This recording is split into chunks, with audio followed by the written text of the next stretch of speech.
세대 온라인 커뮤니티에 올라온 이 5초짜리 짧은 영상은요, 조회수가 무려 800만을 돌파하면서 큰 관심을 받았다고 합니다.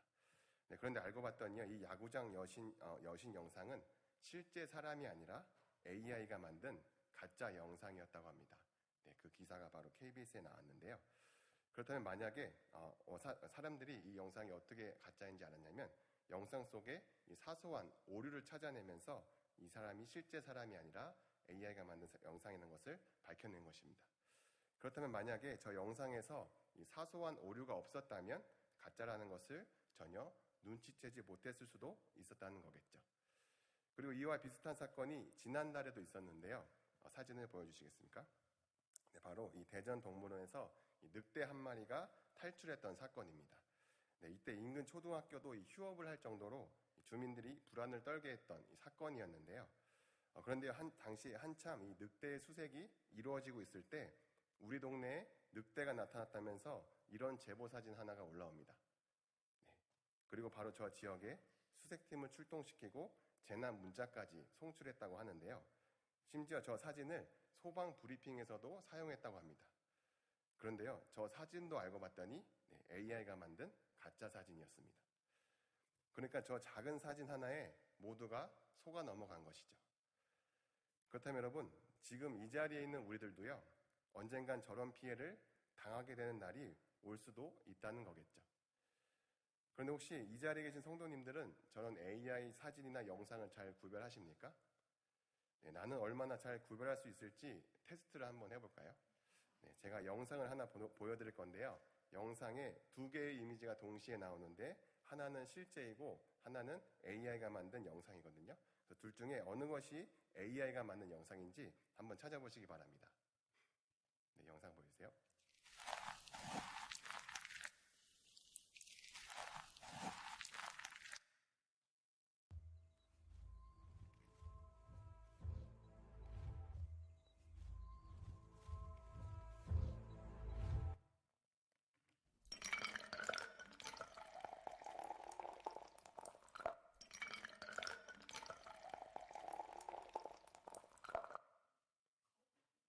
네, 여러분 잘 찾으셨습니까? 네, 생각보다 쉽지 않죠. 네, 실제처럼 보이는 영상들이 오히려 AI가 만든 영상이었습니다. 우리 사랑하는 성도 여러분, 우리가 지금 이런 세상에 살고 있습니다. 분명히 내 눈으로 보았는데도 그것이 진짜인지 가짜인지 확신할 수 없는 세상에 살고 있어요. 예전에는 내가 봤다라는 말이 상당히 중요한 증거가 되었는데도 이제는 봤다고 해도 바로 믿을 수 없는 시대가 된 것입니다. 네, 그런데 여러분 참 아이러니하게도요, 이 눈으로 보고도 믿기 어려운 이 시대를 살아가는 우리들에게 예수님은 오늘 본문 15절에서 이렇게 말씀하십니다. 이는 그를 믿는 자마다 영생을 얻게 하려 하심이니라. 여러분, 왜 예수님은 그를 본 자나 아는 자마다도 아니고 또 그를 인정하는 자마다도 아닌 그를 믿는 자마다 영생을 얻게 하려 하신다고 말씀하신 걸까요? 이 전지전능하신 하나님이시라면 어떤 방식으로든 우리가 구원을 받을 수 있게 할 수 있을 텐데 왜 주님은 믿음으로 구원을 얻게 하신 걸까요? 오늘 본문에는요, 이 우리와 같은 의문을 가진 이 한 사람이 등장하는데요. 바로 이 니고데모입니다. 여러분, 우리가 잘 알다시피 니고데모는 어떤 사람이었습니까? 오늘 본문 1절에 보면 나에 들어갈 수 있다라고 말씀하셨으니 이 니고데모가 얼마나 황당했겠습니까? 그래서 니고데모는 이어지는 4절에서 이렇게 반응합니다. 니고데모가 이르되 사람이 늙으면 어떻게 날 수 있사옵나이까? 두 번째 모태에 들어갔다가 날 수 있사옵나이까? 네, 니고데모는 예수님께 아니 사람이 늙었는데 어떻게 다시 태어날 수 있습니까? 어머니 뱃속에 다시 들어갔다가 나올 수 없지 않습니까? 라며 그게 어떻게 가능한지를 묻고 있는 거예요. 그런데 여러분, 이 니고데모가 예수님의 말씀을 오해해서 던진 이 질문에는요, 우리가 왜 믿음으로 구원을 받아야 하는지가 아주 분명하게 담겨 있습니다. 니고데모의 질문이 무엇이었습니까? 사람이 어떻게 다시 태어날 수 있습니까? 였어요. 네, 맞습니다. 사람은 자기 힘으로 다시 태어날 수 없습니다. 그래서 우리가 구원을 받아서 하나님 나라에 들어가는 것은요, 내 힘으로 만들어낼 수 있는 것이 아니라는 거예요. 그럼 어떻게 가능합니까? 우리 이어지는 5절에서 예수님은 이렇게 말씀하시는데요. 우리 함께 읽어볼까요? 시작. 예수께서 대답하시되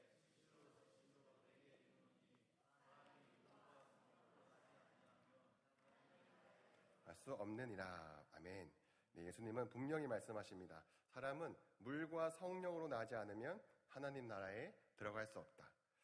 네, 예수님은 여기서 물과 성령으로 난다는 것은요, 성령으로 태어나는 것을 의미하는데요. 요한복음 7장 38절과 39절에서 예수님은 나를 믿는 자는 성경의 이름과 같이 그 배에서 생수의 강이 흘러나오리라 하시니 이는 그를 믿는 자들이 받을 성령을 가리켜 말씀하신 것이라. 네, 이렇게 말씀하셨거든요. 그리고 이 말씀은 구약에서도 약속되었던 말씀이었습니다. 우리 에스겔 36장 25절에서 27절까지 말씀을 함께 읽어볼까요? 시작. 맑은 물을 너희에게 뿌려서 너희로 정결하게 하되 곧 너희 모든 더러운 것에서와 모든 우상 숭배에서 너희를 정결하게 할 것이며 또 새 영을 너희 속에 두고 새 마음을 너희에게 주되 너희 육신에서 굳은 마음을 제거하고 부드러운 마음을 줄 것이며 또 내 영을 너희 속에 두어 너희로 내 율례를 행하게 하리니 너희가 내 규례를 지켜 행할지니라. 아멘. 네, 그러니까 물과 성령으로 난다는 것은요, 하나님께서 우리의 죄를 깨끗하게 씻으시고 성령으로 영적인 새 생명을 주신다는 뜻이에요. 다시 말하면 거듭남은 사람이 스스로 만들어내는 변화가 아니라 하나님께서 씻어주셔야 하고 하나님께서 새롭게 하셔야 하고 성령께서 우리 안에 새 생명을 주셔야 한다는 겁니다. 그래서 거듭남에서 이 거듭이 원어로는요, 위로부터라는 의미를 가지고 있거든요. 즉 거듭남을 제대로 번역하면 위로부터 태어나다가 돼요. 그러니까 거듭남은 위로부터 주어지는 생명이고 하나님께로부터 주시는 선물이라는 겁니다. 여러분, 선물은 내가 만들어내는 것이 아니죠. 내가 값으로 사는 것도 아니고요. 내가 자격을 증명해서 얻어내는 것도 아닙니다. 선물은요, 이 주는 사람이 은혜로 줄 때 받는 사람이 빈손으로 받는 것이 선물입니다. 그래서 에베소서 2장 8절은 이렇게 말씀하시죠. 너희는 그 은혜에 의하여 믿음으로 말미암아 구원을 받았으니 이것은 너희에게서 난 것이 아니요 하나님의 선물이라. 네, 구원은 선물이기 때문에 우리가 그것을 믿음으로 받는 것입니다. 근데 여러분, 여기서 문제는요, 우리에게는 그 구원의 선물을 알아볼 능력조차 없다는 거예요. 그렇기 때문에 우리 안에서 그 선물을 받아들일 믿음이 생기지 않는다는 것이죠. 앞에서 우리가 살펴본 것처럼 우리는 무엇이 믿을 만한 것인지조차 알 수 없는 존재이지 않습니까? 그래서 우리가 살아가면서 이 믿을 만하다고 생각했던 사람들이 나에게 상처를 주고 또 확실하다고 생각했던 선택이 나를 더 힘든 자리로 몰아갈 때가 얼마나 많습니까? 그런데 세상은요, 그렇게 분별하지도 못하는 우리에게 오히려 너 자신을 믿어라 라고 말합니다. 오늘 본문의 니고데모도 이 분별하지 못하고 예수님께 어찌 그러한 일이 있을 수 있나이까 라고 묻자 예수님께서도 이렇게 말씀하십니다. 오늘 보면 11절과 12절 말씀인데요. 진실로 진실로 내게 이르노니 우리는 아는 것을 말하고 본 것을 증언하노라. 그러나 너희가 우리의 증언을 받지 아니하는도다.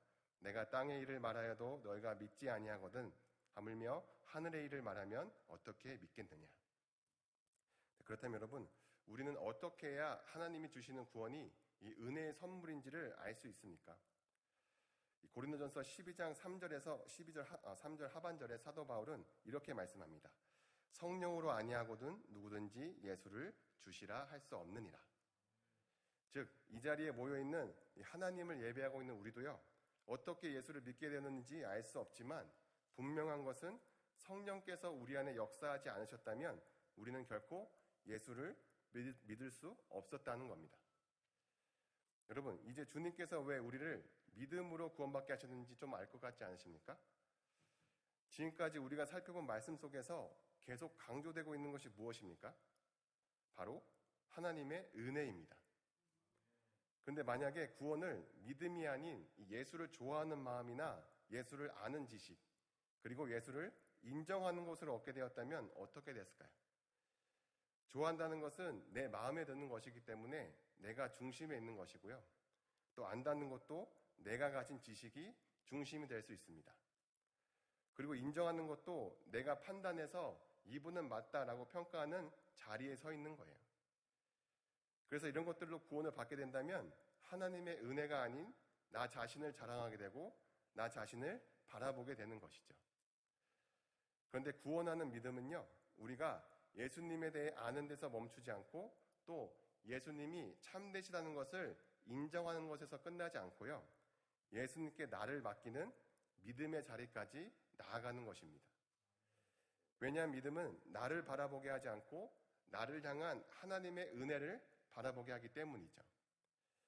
그래서 오늘 본문에서 예수님은 이 니고데모에게 이 믿음을 가르쳐 주시기 위해서 한 사건을 말씀하시는데요. 우리 오늘 본문 14절 말씀을 함께 읽어볼까요? 시작.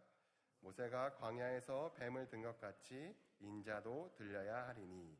네, 이 사건은 민수기 21장에 나오는 놋뱀 사건인데요. 이 사건은 우리가 잘 알고 있듯이 이스라엘 백성들이 광야에서 이 하나님의 은혜를 하찮게 여기고 하나님을 원망하다가 뱀에 물려 죽게 되었을 때 하나님께서 모세에게 놋뱀을 만들어서 장대 위에 달라고 말씀하셨죠. 그리고 하나님은 뱀에 물린 사람마다 그 놋뱀을 바라보면 살게 하셨습니다. 그런데 여러분, 이 놋뱀 사건과 믿음의 공통점이 무엇이길래 예수님은 이 말씀을 하신 걸까요? 여러분, 뱀에 물려 온몸에 독이 퍼진 사람들이 스스로 자기 생명을 구할 수 있습니까? 네, 지금은 해독제가 있어서 치료하면 살 수 있지만 당시에는 그들을 스스로 치료할 약이 없었습니다. 그렇다고 물린 상처를 붙잡고 나는 괜찮아, 살 수 있어 라고 말한다고 살 수 있는 것이 아니었어요. 그럼 그들이 살 수 있는 유일한 길은 무엇이었습니까? 바로 하나님께서 살 길로 세워주신 놋뱀을 바라보는 것이었습니다. 그리고 오늘 본문에서 예수님은 이 사건을 자기 자신에게 연결하시는데요. 모세가 광야에서 뱀을 든 것 같이 인자도 들려야 하리니. 이 말씀은 예수님께서 십자가에 달리실 것을 가리키는 말씀입니다. 죄로 인해 죽어가는 우리를 살리기 위해 예수님도 십자가에 들려 올려지실 것이라는 것이죠. 그리고 예수님은 이어지는 15절에 이렇게 말씀하십니다. 이는 그를 믿는 자마다 영생을 얻게 하려 하심이니라. 그러니까 뱀에 물린 사람이 자기 상처를 보지 않고 이 하나님께서 세우신 놋뱀을 바라보았을 때 살았던 것처럼 죄인인 우리도 내 결심이나 나의 행위로 살 수 있는 것이 아니라 나를 살리기 위해 십자가에 들려 올려지신 예수님을 믿음으로 바라봐야지만이 살 수 있다는 겁니다. 그런데 여러분, 여기서 중요한 것은요, 본문 15절에 그를 믿는 자마다 할 때 이 믿는이라는 동사가요, 원어에는 계속이나 이 반복의 의미를 가지고 있다는 겁니다. 그러니까 예수님께서 말씀하신 이 믿는 자는요, 그저 입술로 한 번만 믿습니다라고 말하고 끝나는 사람이 아니라 계속해서 예수님을 바라보고 계속해서 예수님께서 예수님께 자신을 맡기는 사람을 말하는 거예요. 그런데 그렇다고 이 말씀이요, 우리가 매일 완벽한 믿음을 유지해야만 구원을 받는다는 뜻은 아닙니다. 우리가 나를 보면 잘 알다시피 우리는 매일 완벽한 믿음으로 살아가지 못합니다. 어떤 날은 믿음이 강한 것 같다가도 어떤 날은 믿음이 너무 약해지면서 의심하며 넘어지기도 하죠. 성경에 나오는 믿음의 조상들과 이 예수님의 제자들도 마찬가지였습니다. 그래서 누가복음 8장에서 제자들이 예수님과 함께 이 배를 타고 가다가 큰 풍랑을 만났을 때 예수님이 옆에 계심에도 불구하고 제자들은 예수님께 주여 주여 우리가 죽겠나이다 하며 두려워하지 않았습니까? 그런데 그때 예수님께서 풍랑을 잠잠하게 하신 뒤에 제자들에게 뭐라고 말씀하셨습니까? 너희는 믿음이 흔들렸으니까 이제 구원받을 수 없다라고 말씀하셨나요? 우리 누가복음 8장 25절 상반절 말씀 함께 읽어보겠습니다. 시작. 제자들에게 이르시되 너희 믿음이 어디 있느냐? 예수님은 제자들에게 너희 믿음이 어디 있느냐라고 말씀하셨습니다. 왜냐하면 예수님을 따르며 예수님의 말씀을 듣고 능력도 경험한 제자들이 풍랑이 몰아치자 그들의 시선이 예수님에게서 눈앞의 파도와 두려움으로 옮겨갔기 때문이죠. 그래서 제자들에게 너희 믿음을 다시 나에게 두라는 의미로 너희의 믿음이 어디를 향해 있느냐라고 말씀하신 겁니다. 즉 참된 믿음은요, 한 번도 흔들리지 않는 믿음이 아니라 흔들리는 순간에도 다시 예수님을 바라보고 믿음을 예수님께 향하게 하는 것입니다. 그런데 많은 분들이 여기서 또 믿음을 오해하시는 것이요, 믿음을 내 마음으로 강하게 붙잡는 것으로 생각한다는 것입니다. 그래서 마치 믿음을 심리 조절처럼 생각해서 마음이 뜨거워지면서 무조건 믿습니다 하면 믿음이 좋은 것처럼 생각하세요. 여러분, 살얼음이 온 강 앞에서 내가 아무리 나는 건널 수 있다라고 강하게 믿는다고 그 강을 건널 수 있습니까? 아무리 내 믿음이 좋아도 살얼음이 깨진다면 건널 수 없습니다. 그런데 반대로요, 내 마음이 조금 두렵고 떨리더라도 얼음이 두껍게 꽝꽝 얼은 강을 건널 때는 그 두꺼운 얼음이 나를 건너게 하죠. 마찬가지로 믿음은요, 내 확신이 얼마나 강하냐가 아니라 내가 누구 위에 서 있느냐입니다. 내 마음이 아무리 강해도 그 마음이 내 자신 위에 서 있다면 그 믿음은 우리를 살릴 수 없습니다. 하지만 내 마음이 떨리고 내 믿음이 연약하게 느껴지더라도 내가 십자가에 들려 올려지신 예수님 위에 서 있다면 그 예수님이 나를 살리실 줄로 믿습니다. 마지막으로 이 믿음을 잘 보여주는 한 간증이 있어서 소개해드리려고 하는데요. 여러분 가수 유열 씨를 아십니까? 네, 젊은 분들은 모를 수도 있는데요. 가수 성시경 씨보다 더 감미로운 목소리로 이 원조 고막 남친이었거든요. 네, 그래서 수많은 히트곡도 남기고 또 라디오 DJ와 어린이 뮤지컬 제작자로 활발하게 활동했던 분이었습니다. 그런데 유열 씨가 9년 전쯤에 이 폐섬유증 진단을 받고 기약 없는 이 투병 시간을 시작하게 되었는데요. 사진을 보여주시면 네, 투병 기간의 유열 씨 사진입니다. 네, 폐에 구멍이 뚫리고 몸무게가 41kg까지 줄어들면서 폐 이식 수술을 받을 수 없을 만큼 건강이 악화되었다고 해요. 그리고 그때 유열 씨는 이제 모든 것을 내려놓고 주님께서 죽음만을 기다리고 있었다고 합니다. 그런데 모든 걸 내려놓은 그때 주님께서 환상으로 자신을 살리실 것이라는 이 믿음을 주셨다고 하는데요. 그 간증을 영상으로 함께 보시겠습니다. 저는 사실 목사님을 만난 이후에 그 중환자실에서 만난 이후에 저는 사실 다 내려놨고 정말 평안하게 가는 것까지도 기도했는데 우리 아내 꿈에 환상을 주셨어요. 아내가 저를 계속 깨울 때 그 밤새 잠이 들면 안 되니까 저를 깨울 때 새벽에 쪽잠이 들었대요. 근데 너무도 선명하게 병실로 두 분이 들어오시더래요. 키 크신 분하고 키 작은 분하고. 근데 키 크신 분이 가만히 저를 보시다가 나가셨대요. 그러니까 키 작은 분이 아내한테 그러더래요. 저분이 이제 보고 들었으니 되었다. 꿈에서도 그 나가신 분이 예수님이구나. 그래서 예수님 하고 부르다가 꿈에서 깼는데 제 이산화탄소 수치가 떨어져 있고 아침이 밝아오더래. 그래서 그때 살려주시겠구나 그런 마음이 들었대요. 그리고 이틀 후 기적적으로 건강한 폐를 기증받게 됐어요. 네, 지금은 전도사가 된 이 유열 전도사님은요, 이 자신의 믿음을 믿거나 나는 반드시 나을 거야라고 스스로를 강하게 설득하지 않았습니다. 오히려 자신이 할 수 있는 것이 아무것도 없다는 것을 깨달은 자리에서 이 주님이 환상을 통해 주님이 살리실 것이라는 믿음을 주셨어요.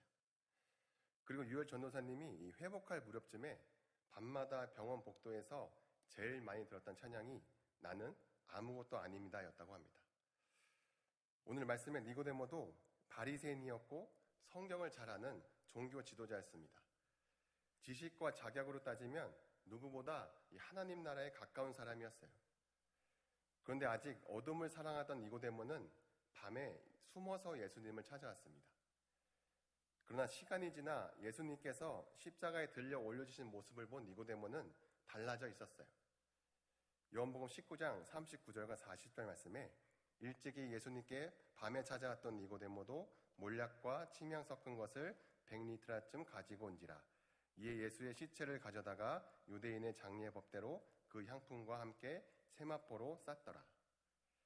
네, 밤에 숨어서 예수님을 찾아왔던 니고데모는 이제 모두가 예수를 모른다고 피해 다니던 그때 빛이신 예수님께 나아옵니다. 사랑하는 성도 여러분, 지난 한 주간 이 세상을 살아오면서 얼마나 믿음이 흔들리셨습니까?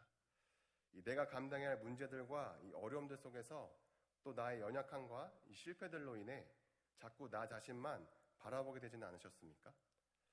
나는 왜 이것밖에 안 될까? 나는 왜 이렇게 믿음이 약할까?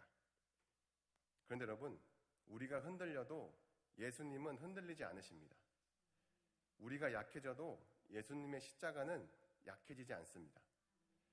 우리가 넘어져도 하나님이 우리를 사랑하셔서 독생자를 주셨다는 이 복음은 변하지 않습니다. 오늘 이 밤 우리에게 주신 이 믿음을 붙잡고 우리의 시선을 다시 예수님께로 향하길 소망합니다. 내 상처만 바라보지 말고 나를 살리신 예수님을 바라보십시오. 내 실패만 붙들지 말고 나를 위해 독생자를 주신 하나님의 사랑을 붙드셔야 합니다. 그래야 이번 한 주간에도 우리 안에서 역사하시는 이 믿음으로 말미암아 이 날마다 승리하는 저와 여러분이 되시기를 주님의 이름으로 축복합니다. 찬양 드립니다.